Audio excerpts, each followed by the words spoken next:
There's only one right answer when you're talking about the best live-action Batman, and we're going to tell you why. It's Michael Keaton.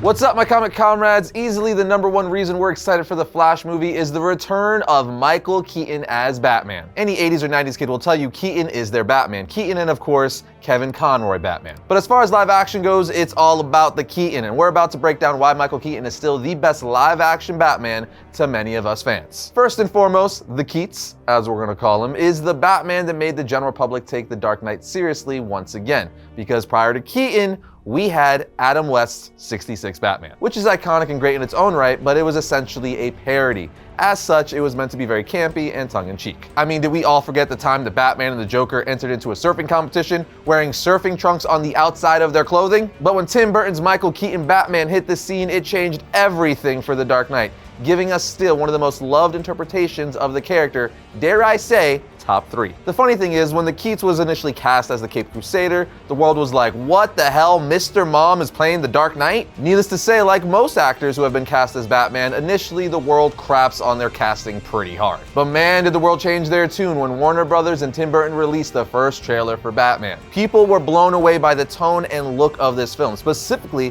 the mature, dark take on the Caped Crusader. Now, some of the younger people watching this might be like, mature, serious, dark take, what? Yeah, through the 80s, this was huge, especially for a superhero film. We never had anything this dark or serious before. You have to remember, the superhero films that preceded this were in the tone of basically the Donna Reeve Superman films and the Adam West Batman film based off the '66 show. Meaning the only mainstream superhero content we had outside of comic books was very bright and uplifting. Well, Tim Burton and Keaton showed us what superhero films could be and revolutionized the superhero blockbuster, giving us a brooding, dark take on Batman. Essentially giving us the Batman we love so much from the comics. Comic great Frank Miller sought to bring Batman back to his darker roots in 1986 and get away from the campiness the '66 Batman gave to the character, which ultimately bled into the books. So he wrote The Dark Knight Returns and brought Batman back to his darker, vengeance-filled direction, no doubt contributing to the tone of '89 Batman. All that to say, one of the main reasons Michael Keaton is considered the GOAT as a live-action Batman is because his interpretation of Batman, his and Tim Burton's take on the character,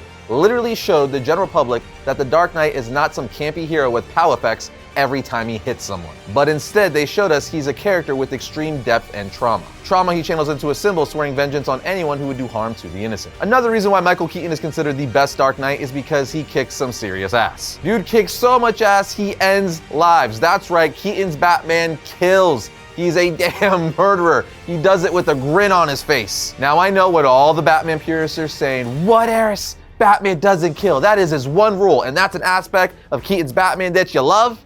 You're damn right. Now, I am a fan of Batman's no-kill rule and think it adds a lot to the character, but it's also nice to see him off somebody every once in a while in different interpretations, and Keaton did it with grace. He was sly about it, and boy, did he enjoy it. In '89 Batman, he killed several Joker thugs by deploying a bomb from the Batmobile while in Axis Chemicals plant, then drove his booty out of there before the place blew up with everyone in it. Then later on in the movie, he shot missiles, freaking rockets at Joker's thugs from his Batwing during the parade scene, yet again, blowing them up. He also used his 2 legs to literally rip another thug off a balcony in the bell tower, causing him to fall to his doom. And lastly, and certainly not least, he killed the Joker. Everyone always asks why Batman doesn't kill the Joker. You know how many lives he would save by offing the Joker? Well, guess what? Keaton did it back in '89. He was ahead of the curve. He knows what's up. But it doesn't end there. In Batman Returns, he also set a Penguin thug on fire, presumably causing them to burn alive. He blew up another one of Penguin's thugs by strapping a bomb to his stomach and smirking while he threw him down the sewer, and yet again, kills the main villain, the Penguin. What I'm saying is one of the many reasons I love Keaton's Batman so much is because he doesn't mess around offing people when need be. But more so than that, he just does it with so much swagger. He's so smooth about it that for a long time,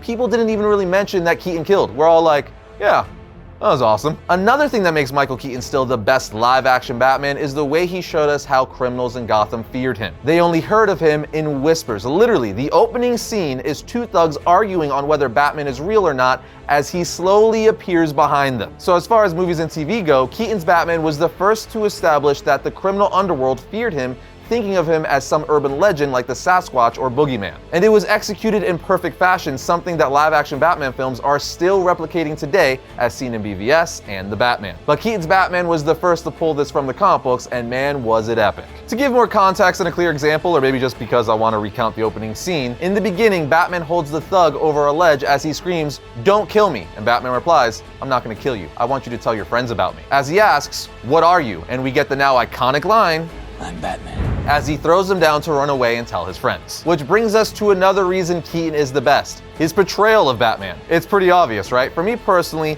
he had such a calm, stoic demeanor with his interpretation of Batman, and his voice is still one of the best Batman voices. Although I will say my favorite one, and what I think makes the most sense as far as live-action Batman voices go, is Batfleck. The voice changer just made all the sense in the world. It's totally something Batman would do, especially since it makes him sound otherworldly and more intimidating. Nonetheless, there's still just something so great about Keaton's Batman voice and his overall portrayal of the character. He just brought that swagger and confidence to Batman in live action that I personally think has yet to be matched. For me personally, I teeter between him and Ben Affleck's portrayal of Batman, but ultimately, the nostalgia of Keaton wins out, although on sheer cool factor alone, I gotta say Ben Affleck's Batman. That dude threw hands, and he threw them hard. He wasn't as smooth with his killing. Maybe he did a little too much of it as well, but man, that dude fought like a silverback. Loved it. But I digress. We're here to praise the Keats, the overall greatest live-action Batman. So like I was saying, not only was his portrayal of Batman stoic, smooth, and overall badass, willing to get the job done and get it done for good if need be, Keaton also had all the charisma in the world. Come on guys, he wooed Vicky Vale. Vicky Vale, bro? I know I was not the only young boy jealous Batman pulled that off. But even more so than that, the ultimate show of charisma was Michelle Pfeiffer's Catwoman,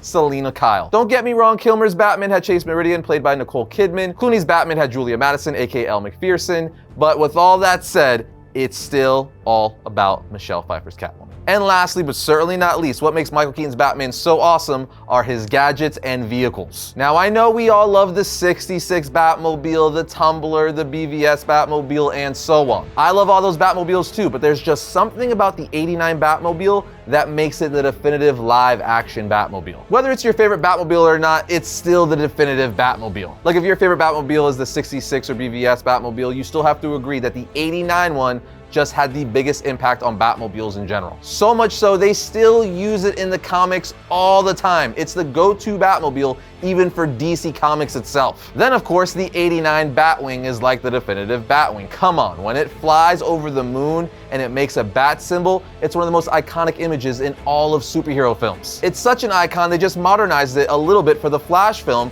but still keeping the overall aesthetic and even replicating the moon silhouette shot yet again, as we see in the second Flash trailer. Then of course he's got his iconic Batarang and grappling gun.